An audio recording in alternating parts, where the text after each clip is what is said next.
So what tools do you use to compose your music? I use, ink and brushes and pens and pencils, and, I love pencils now that have 3 or 4 colors in them. There's these great pencils that so you can make really great shapes and stuff and turn the pencil as you're doing it, and it turns into different colors. And there's really great metallic inks now that are fun to use. So I sit down with, you know,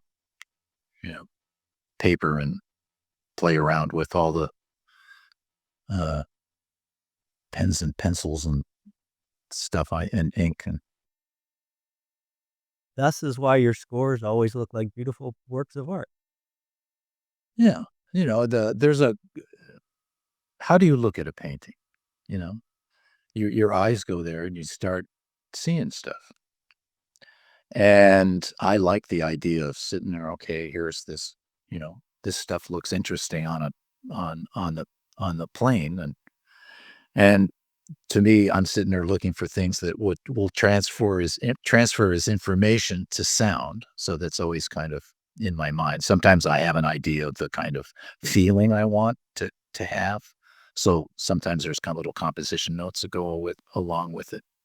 Um, Usually 2 or 3 elements now, just to say here are these are the elements. And uh yeah, so that's kind of the materials I'm working with.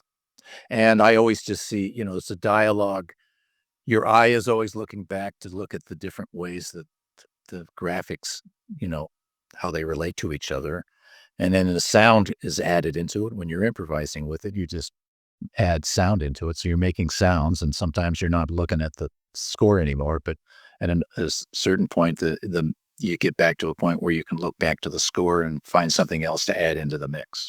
So I'm looking for a graphic score that's interesting to look at and something that can be in dialogue with the improvisation of the sounds.